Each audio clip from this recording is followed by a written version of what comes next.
और physical chemistry में हमने जो चैप्टर स्टार्ट किया था वो था मॉलिक्यूलर स्पेक्ट्रोस्कोपी। मॉलिक्यूलर स्पेक्ट्रोस्कोपी के में अंडर में भी बहुत सारे डिविजन्स है। हमने उसमें जो स्टार्ट किया था वो था रोटेशनल स्पेक्ट्रा और माइक्रोवेव स्पेक्ट्रा। तो रोटेशनल स्पेक्ट्रा में आज की क्लास में हम जो डिस्कस करने वाले हैं वो है इंटेंसिटी के बारे में। किसका intensity? Intensity of spectral lines. Last class का अगर हम थोड़ा रिकॉल करें तो वहां पे हमने देखा था कि हमको लाइंस मिल गए थे, स्पेक्ट्रल लाइंस तो मिल गए थे। वो हमें कैसे मिला था कि स्पेक्ट्रल लाइंस जो होंगे उनके बीच का जो डिफरेंस होगा वो कांस्टेंट रहेगा, दैट इज 2b करके डिफरेंस होगा। अगर पहला लाइन मुझे 2b में मिल रहा है तो नेक्स्ट लाइन मिलेगा 4b में, उसके बाद 6b में, उसके बाद 8b में एंड सो ऑन, ऐसे चलता रहेगा। तो बेसिकली यहाँ पे हमें जो देखना था, थोड़ा अगर हम रिकॉल करें, इंटेंसिटी पढ़ने के लिए हमको कुछ चीज़ें रिकॉल करना ज़रूरी है। तो अगर एनर्जी लेवल्स के बारे में हमने जो देखा था, जितना एनर्जी इंक्रीज होता जाएगा, रोटेशनल जो लेवल्स है, एनर्जी लेवल्स है, उनके बीच का एनर्जी गैप भी इंक्रीज होता रहेगा। दैट इज अगर पहले तो लेवल्स ऐसे रहते हैं तो धीरे धीरे डिफरेंस इंक्रीज होता जाएगा। अच्छा, ये इंक्रीज होने से क्या फैक्टर पड़ता है? बेसिकली जो इंटेंसिटी है, स्पेक्ट्रल लाइंस का जो इंटेंसिटी है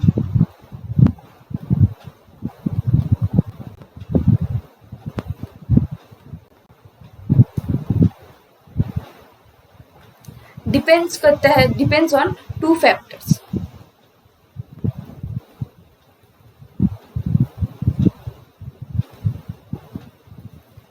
First factor is degeneracy.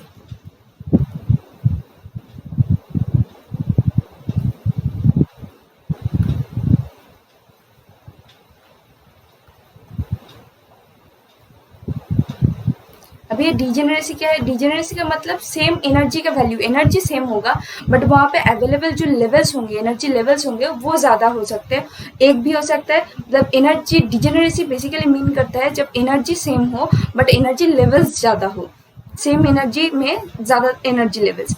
अगर ये होता है तो रोटेशनल स्पेक्ट्रम में हम अगर rotational quantum number, if rotational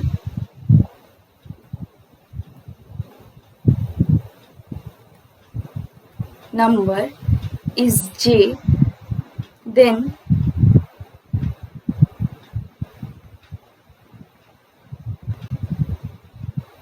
for that level will be equal to 2j plus 1। मतलब ये डिपेंड करेगा, हमारा जो इंटेंसिटी होगा वो डिपेंड करेगा डिजेनरेसी पे। अभी डिजेनरेसी कर रहा है वो भी हमको देखना होगा। अगर हम थोड़ा पैटर्न देखें, मतलब जो हमको स्पेक्ट्रा मिलेंगे उन स्पेक्ट्रा का पैटर्न कितना होगा। बेसिकली हमको जो दिखने में मिलता है दैट इज 2b का जो होगा ऐसा लाइन, उसके बाद नेक्स्ट लाइन हमको मिलेगा 4b में, आफ्टर दैट हमको जो लाइन मिलेगा वो होगा 6b में, ऐसे ही नेक्स्ट लाइन मिलेगा 8b में, उसके बाद 10b में। यहाँ पे हमको क्या दिख रहा है? जो लाइंस का जो इंटेंसिटी है वो इंक्रीज होता जा रहा है, मतलब एक इंक्रीज होता जा रहा है। उसके बाद क्या होगा, फिर हमको दिखने को मिलेगा कि लाइंस की इंटेंसिटी डिक्रीज होना भी स्टार्ट कर देगा।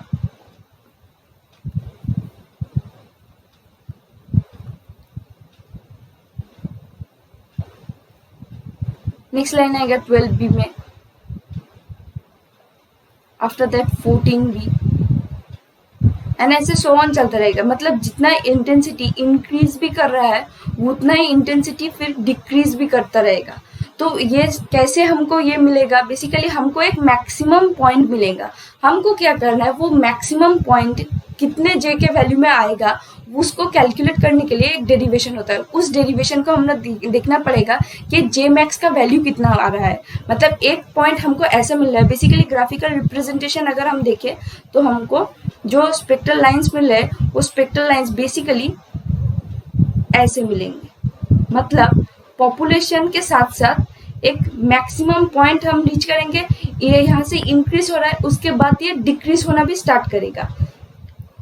तो बेसिकली जो होता है, जो हमारा जो ट्रांजिशन का जो प्रोबेबिलिटी, अगर मॉलिक्यूल्स हमारे लोएस्ट एनर्जी लेवल में, हमको क्या बताते हैं, जो लोएस्ट एनर्जी मॉलिक्यूल्स के पास जितना एनर्जी ज़्यादा कम होगा वो उतना स्टेबिलाइज्ड होगा, तो ज़्यादातर मॉलिक्यूल्स स्टेबल एनर्जी लेवल में ही रहना पसंद करेंगे। तो जितना एनर्जी लोअर होगा, that is lowest energy level का पॉपुलेशन ज़्यादा होता है। तो अभी लोएस्ट एनर्जी लेवल से अगर ट्रांजिशन होना स्टार्ट होता है तो प्रोबेबिलिटी ऑफ ट्रांजिशन तो सबका एक ही रहेगा, लेकिन इंटेंसिटी कैसे डिफरेंट हो रहा है। बेसिकली इसके पीछे जो रीजंस है वो है, एक हो गया हमारा ये जो डिजेनरेसी, एक डिजेनरेसी रीजन है, and next region is Boltzmann factor.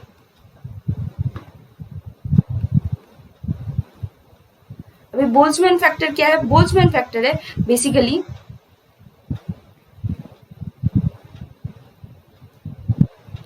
अगर यहाँ पे हमने जो देखा है e to the power minus delta E by K T. अभी ये e to the power minus delta E क्या है? डेल्टा ई बेसिकली जो एनर्जी डिफरेंस है,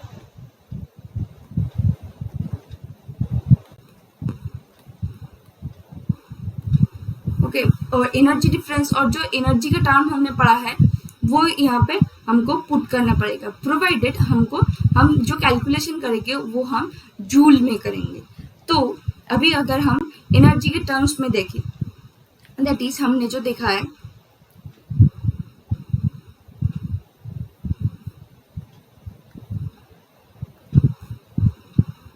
जो पॉपुलेशन रेशियो हम लिखना चाहते हैं, that is an divided by ni divided by nj, which is equals to gi divided by g0 into e to the power minus delta e by kbt. Sorry,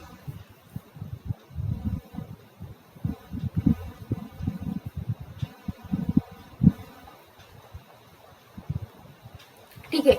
यहाँ पे हमको basically ये क्या है, ये पॉपुलेशन रेशियो, मतलब हम जो एनर्जी लेवल्स के बारे में बोल रहे हैं, तो हायर एनर्जी लेवल और लोअर एनर्जी लेवल में जो पॉपुलेशन होगा उनका रेशियो जी आई और ये होगा जी जे। तो जी जे ये क्या है? G is basically stands for degeneracy. अगर डिजेनरेसी 1 होता है तो हम वहाँ पे 1 पुट कर सकते हैं डिजेनरेसी के, तो यहाँ पे होगा energy difference, that is delta E by KBT, ये हम लिख रहे हैं। तो अभी एनर्जी कितना होता है? एनर्जी के टर्म में हमको देखना होगा, हम ऐसा बोल सकते हैं कि पॉपुलेशन किसके ऊपर डिपेंड कर रहा है?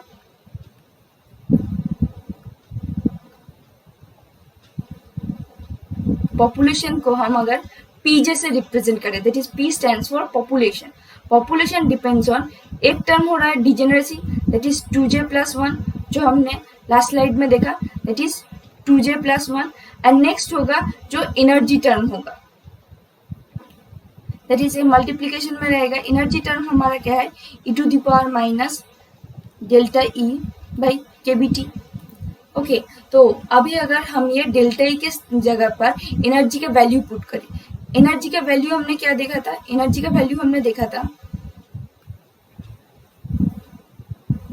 जो हमको भी पुट करना होगा वो हम जूल में पुट करेंगे, that is B H C J into J plus 1। Actually हमने थोड़ा अगर हम रिकॉल करें, एनर्जी के टर्म में हमने ये पढ़ा था कि हमने एप्सिलॉन में जो सेंटीमीटर इनवर्स में देखा था, सेंटीमीटर इनवर्स में हमने क्या देखा था? Epsilon is equals to E by H C, ऐसे हमने किया था। वो हमको मिला था b इंटू जे प्लस 1, ये हमको सेंटीमीटर में मिला था। देयरफॉर ये टर्म था कितना? जूल में टर्म था, और ये टर्म था सेंटीमीटर में, सेंटीमीटर इनवर्स में, और ये था जूल में। तो देयरफॉर अगर हमको एनर्जी जूल में रिक्वायर्ड है तो उसको हमको क्या करना होगा? सिंपली hc से मल्टीप्लाई कर देना पड़ेगा। अगर मल्टीप्लाई कर देते हैं तो हमको क्या मिलता है? BHC J into J plus 1। Okay, तो अभी हम इस वैल्यू को अगर पुट कर देते हैं यहाँ पर, नेक्स्ट लाइन में अगर हम देखें, proportional to 2j + 1 into e to the power minus BHC J into J plus 1 divided by KBT। Okay, ये पोर्शन हम इरेज कर देते हैं।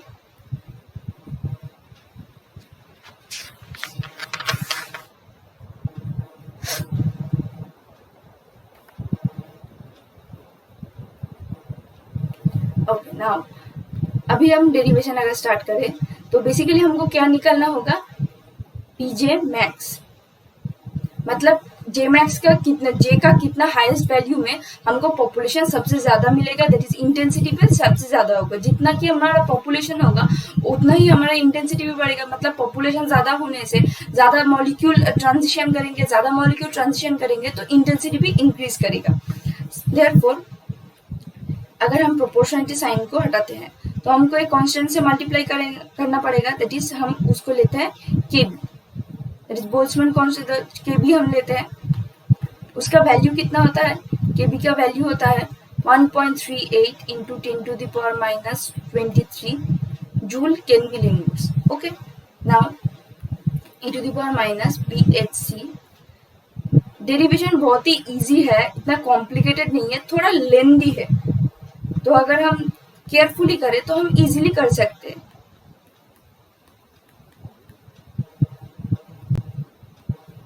नाउ अभी हमको क्या करना पड़ेगा, अभी बेसिकली जे मैक्स निकालने के लिए हमको इसको जे के रेस्पेक्ट में डिराइव करना पड़ेगा। दैट इज अगर हम इसको फिर से लिख लेते हैं यहाँ पर, P J is equals to K into two J plus 1 e⁻⁻BHC J into J plus 1 divided by K B T. Okay, now यहाँ पे भी के बी कर देते हैं। दैट इज अभी हमको क्या करना होगा, डिराइव करना होगा डी पी जे,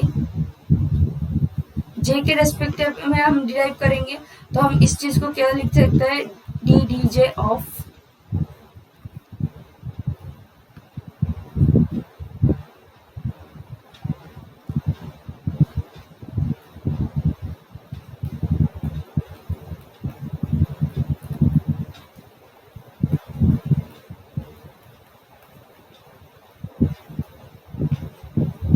ओके।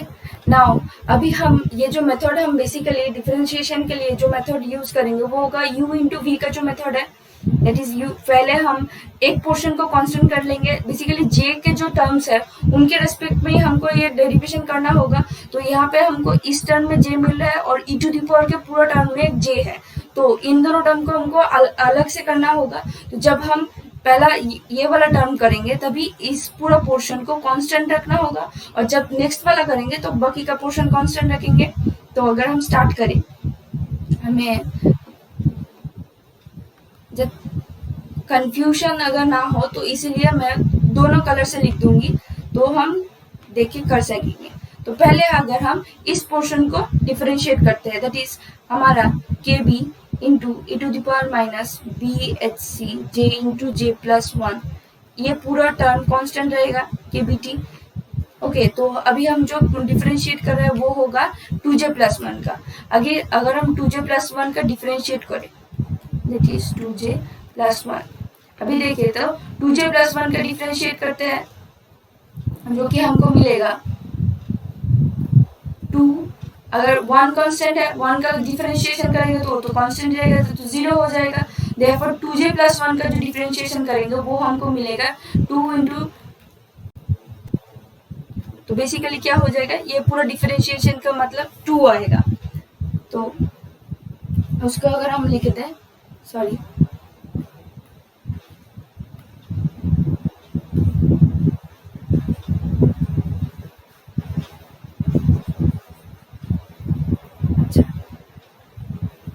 इंटू 2 होगा।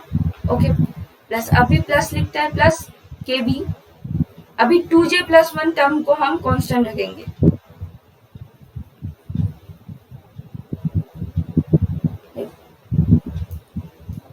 जे प्लस 1 और के बी को हमने कांस्टेंट रख दिया। अभी हम इस टर्म का डिफरेंशिएशन करेंगे। अगर राफ्ट में थोड़ा पहले डिफरेंशिएशन कर लेते हैं, दैट इज ये होगा e⁻⁻BHC J into J plus 1, इसको हम ऐसे जे स्क्वायर प्लस जे भी लिख सकते हैं divided by K B T. Okay, now इसका अगर डिफरेंशिएशन करते हैं तो क्या मिलेगा, e⁻⁻BHC सेम ही रहेगा,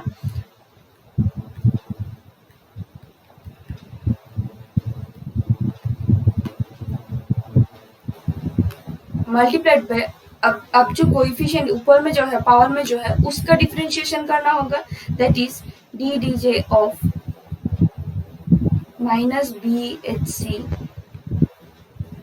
जे square plus J divided by K B T.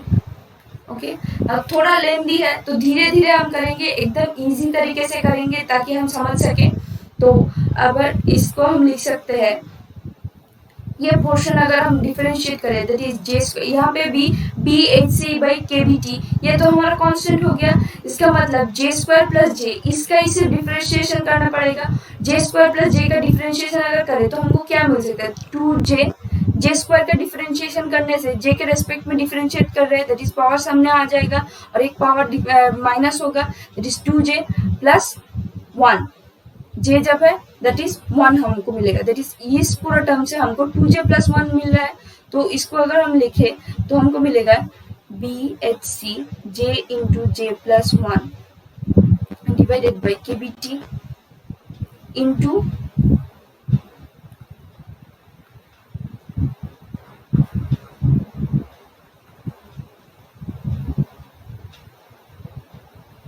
Minus B H C 2j plus 1 divided by K B T. Okay, तो इस पूरा टर्म को हम कहाँ लिखेंगे, यहाँ पर लिखेंगे। तो यहाँ पर लिखने से हमको क्या मिल रहा है, that is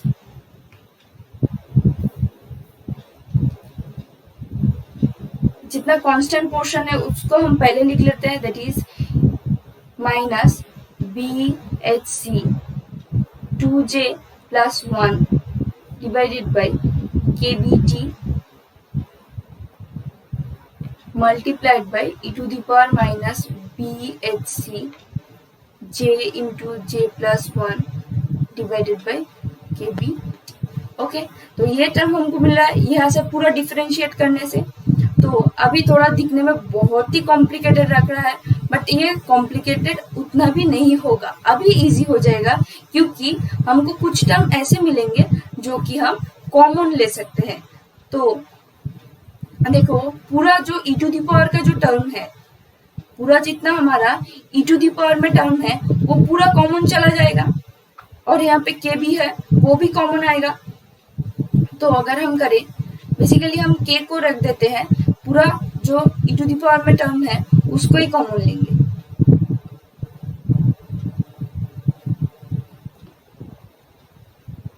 e to the power minus B H C j into j plus 1 divided by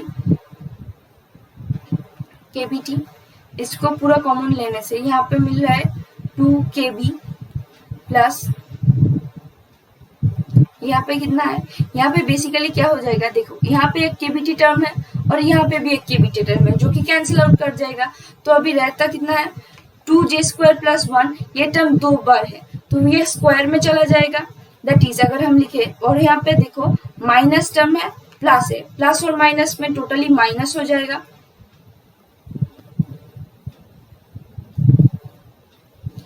ये होगा minus B H C by T, क्योंकि के भी तो कैंसिल हो गया, B H square by B H C by T, और multiplied में रहेगा 2j प्लस 1। दिखने में जितना कॉम्प्लिकेटेड लग रहा था, अभी हम कॉमन लेने से अभी बहुत ही इजी लग रहा है। अभी क्या करना होगा, ये तो हो गया हमारा डिफरेंशिएशन। बेसिकली जो मैक्सिमा निकालने का हमको जो फॉर्मूला है, दैट इज हमको डी पी जे इसको इक्वल्स टू 0 पुट करना पड़ेगा, दैट इज ये जो टर्म हमने टोटल कैलकुलेट किया उसको इक्वल्स टू हम 0 पुट करेंगे।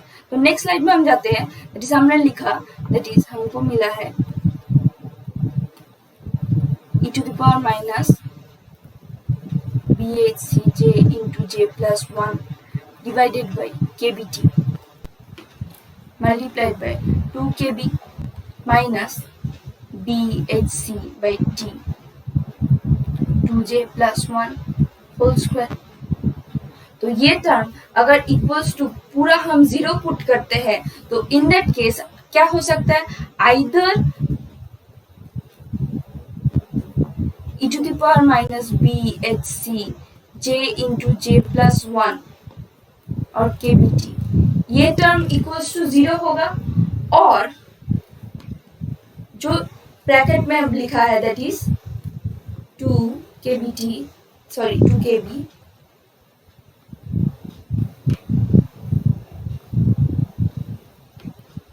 Minus B H C by T 2j plus 1, ये पूरा टर्म इक्वल्स टू होगा। अभी हम कैलकुलेट कैसे कर सकते हैं, देखिए बेसिकली ये जो e टू द पावर का जो टर्म है वो कभी इक्वल्स टू 0 हो ही नहीं सकता है। तो अगर ये इक्वल्स टू 0 नहीं हो सकता है तो ये पूरा टर्म इक्वल्स टू 0 होगा, तभी तो ये जो बेसिकली u इंटू वी है, तो इसका मतलब अगर एक भी टर्म हमारा 0 होता है तो उसको 0 के साथ कुछ भी मल्टीप्लाई करें तो वो तो 0 ही होगा।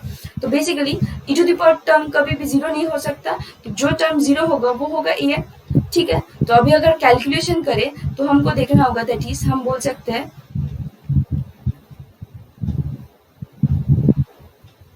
इक्वल्स टू 0 है, तो ये पूरा टर्म इक्वल्स टू 0 होने से हम इस टर्म को इक्वल्स टू के इस तरफ ला सकते हैं, इक्वल्स टू के इस तरफ ले आएंगे तो ये हो जाएगा पॉजिटिव टर्म। इसका मतलब 2kb will be equals to bhc by T into, यहाँ पे स्क्वायर है, सॉरी स्क्वायर है, 2j प्लस 1 होल स्क्वायर। निकालना हमको क्या है, हमको j का वैल्यू निकालना है। इसका मतलब j को एक साइड में रख के बाकी हम एक साइड में कर देंगे बाकी सब को। तो देयरफॉर हम ऐसा कर सकते हैं that is 2j plus 1 whole square will be equals to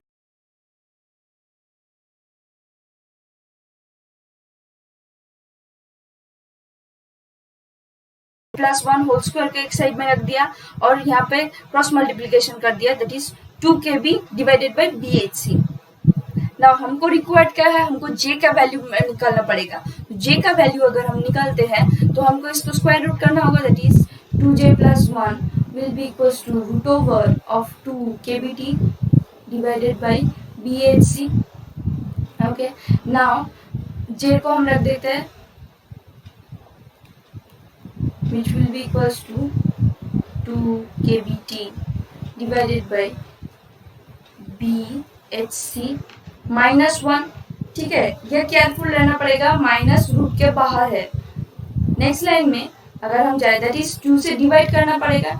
2 से अगर हम डिवाइड कर देते हैं, यहाँ पे ही मैं यहीं पर ही कर देती हूँ दैट इज, देखो 2 से हम डिवाइड कर देते हैं, हाफ हो जाएगा और ये भी ये टर्म भी हाफ हो जाएगा। तो यहाँ से 2 हम इरेज कर देते हैं, बेसिकली ये टर्म हमको मिल रहा है। तो नेक्स्ट लाइन में हम क्या करेंगे, देखो बेसिकली ये जो हाफ है इसको हम रूट के अंदर ले जाएंगे। रूट के अंदर ले जाने से ये हो जाएगा root over of 2kbt divided by 4 हो जाएगा, 4bhc minus of half root के बाहर है। अभी हम अगर इसको कैंसिल आउट करें तो हमको फाइनल हमारा फॉर्मूला मिल गया, Jmax will be equals to root over kbt divided by 2bhc minus of half। ये हो गया हमारा Jmax का जो कैलकुलेशन हमने किया वो टोटल कैलकुलेशन। देखो पहले से हम अगर डेरिवेशन थोड़ा देख ले दैट इज, हमने क्या किया, शुरुआत में हमने देख लिया इंटेंसिटी किस किस चीज के ऊपर डिपेंड कर रहा है। थोड़ा कॉम्प्लिकेटेड है, लेंथी है, तो इसलिए मैं फिर से एक बार रिकॉल कर रही हूँ that is degeneracy. Degeneracy quantum, जब भी हमारा जो क्वांटम एनर्जी लेवल होगा, जो कि जे का जो वैल्यू होगा वो अगर जे होता है तो डिजेनरेसी होगा 2j प्लस 1। ये सिंपल फॉर्मूला है, डिजेनरेसी के ऊपर डिपेंड करेगा। नेक्स्ट जब हमारा जो इंटेंसिटी है स्पेक्ट्रल लाइंस का वो डिपेंड करेगा बोल्ट्जमैन फैक्टर में, मतलब पॉपुलेशन कितना होगा, पॉपुलेशन रेशियो के ऊपर भी डिपेंड करेगा, ठीक है। तो अगर हम अभी जो पॉपुलेशन निकालते हैं तो पॉपुलेशन में हमको क्या मिल रहा है, बेसिकली हमने देख लिया डिपेंड कर रहा है, हम बोल सकते हैं प्रोपोर्शनल टू डिजेनरेसी होगा और प्रोपोर्शनल टू बोल्ट्जमैन फैक्टर होगा। तो यहाँ से हमने पहले प्रोपोर्शनलिटी में लिख लिया, उसके बाद एनर्जी का टर्म भी पुट कर दिया, किस में पुट किया, जूल में पुट किया, जूल में करा है। तो जूल में करने के बाद यहाँ पे हमने प्रोपोर्शनलिटी साइन को हटाया, नेक्स्ट लाइन में हमने जो किया कि हमने जे मैक्स, हमको क्या जरूरत है, हमको जरूरत है जे मैक्स का वैल्यू कैलकुलेट करने के लिए। तो जे मैक्स का मैक्सिमा निकालने के लिए हमने पहले डिफरेंशिएट कर लिया जे के रेस्पेक्ट में, उसके बाद उसको जीरो पुट किया। तो अभी जो ये टर्म था u इंटू वी के मेथड में हमने डिफरेंशिएट किया, स्टेप बाय स्टेप किया है। उसके बाद देखो डिफरेंशिएट करने के बाद इसको इक्वल्स टू जीरो पुट किया। जीरो पुट करने से हमको हमारा जो फाइनल फॉर्मूला है that is root over K B T divided by B H C, ये हमको मिल गया। अभी अगर हम इसको ग्राफिकल रिप्रेजेंटेशन देखें, जो बेसिकली हमने एकदम शुरू के स्लाइड में भी थोड़ा दिखाया था, ये जो हमारा ग्राफ का नेचर है वो एक्चुअली यहाँ पे मिल जाएगा। वो हम जो डेरिवेशन किया है उससे हम इसको इंटरप्रेट कर सकते हैं। हमको जो ग्राफ मिलेगा वो होगा पॉपुलेशन वर्सेस जे का वैल्यू। तो ये जो ग्राफ हमको मिलता है वो ग्राफिकल नेचर रहता है ऐसा।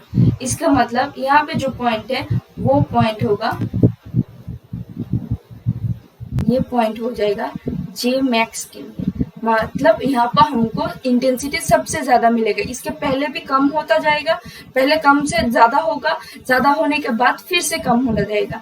इसका मतलब डिजेनरेसी अगर हम बेसिकली देखें इसका जो फिजिकल क्यों ऐसा हो रहा है, तो हमको ऐसा लगेगा कि लोअर एनर्जी लेवल में तो ज्यादातर मॉलिक्यूल्स रहते हैं। इसका मतलब जब लोअर एनर्जी लेवल्स में ट्रांजिशन होगा तभी इंटेंसिटी ज्यादा होना चाहिए। लेकिन हमने एक फैक्टर को कंसिडर किया है, ये जो डिजेनरेसी फैक्टर है। ये डिजेनरेसी फैक्टर बहुत ही इंपॉर्टेंट क्यों होता है बिकॉज अगर इनिशियली देखें तो डिजेनरेसी जितना ही एनर्जी इंक्रीज करता जाएगा उतना ही डिजेनरेसी इंक्रीज करता रहेगा। अगर डिजेनरेसी इंक्रीज करता रहेगा, देखो बेसिकली क्या होता है, डिजेनरेसी का मतलब एनर्जी सेम है but number of energy states ज्यादा है, उसी एनर्जी को कंटेन करते हुए एनर्जी स्टेट ज्यादा है। जहाँ पे भी जो देखो अगर एनर्जेटिकली हम ये कंसिडर करते हैं तो यहाँ पे कितना है, एनर्जी सबसे लोएस्ट है यहाँ पे लोएस्ट है, लेकिन एनर्जी स्टेट यहाँ पे कितना है, एक ही एनर्जी स्टेट है। हम ये मान लेते हैं कि यहाँ पे नंबर ऑफ मॉलिक्यूल्स ज्यादा है, बट जब भी एनर्जी इंक्रीज होता जा रहा है उसके टाइम पे डिजेनरेसी भी इंक्रीज होता जा रहा है, क्योंकि डिजेनरेसी हमने क्या लिखा था, इक्वल्स टू 2j + 1। मतलब जितना j का वैल्यू बढ़ेगा उतना डिजेनरेसी भी इंक्रीज होता जाएगा। अगर डिजेनरेसी इंक्रीज होता जाएगा, एनर्जी का अमाउंट सेम रहा है बट जो कि पार्टिकल्स है, नंबर ऑफ पार्टिकल्स का जो स्टेट्स है, अवेलेबल स्टेट्स ज्यादा हो जा रहे हैं, तो नंबर ऑफ पार्टिकल्स भी ज्यादा हो जाएंगे। इसी वजह से जो कि डिजेनरेसी की वजह से जो इंटेंसिटी पहले से इंक्रीज होता जाता है। एक पॉइंट आता है जहां पे इंटेंसिटी मैक्सिमम होता जाता है, मैक्सिमम होगा, उसके बाद फिर से इंटेंसिटी डिक्रीज करेगा क्योंकि डिजेनरेसी फिर से डिक्रीज होना स्टार्ट होगा। तो इसी वजह से हमको जो ग्राफ मिल रहा है वो ऐसे मिल रहा है, और जो हमको जो स्पेक्ट्रल लाइंस में मिलते हैं, जो एक्चुअल स्पेक्ट्रा होता है, वो हम नेक्स्ट क्लास में हम ट्राई करेंगे दिखाना। तो वो भी हमको एक्चुअली ऐसे नेचर में ही ग्राफ मिलेगा। ठीक है, तो आज की क्लास में हमने डिस्कस कर लिया इंटेंसिटी के बारे में। अभी बहुत छोटा जगह बाकी है माइक्रोवेव स्पेक्ट्रोस्कोपी के बारे में, तो वो हम नेक्स्ट क्लास में डिस्कस कर लेंगे। Thank you.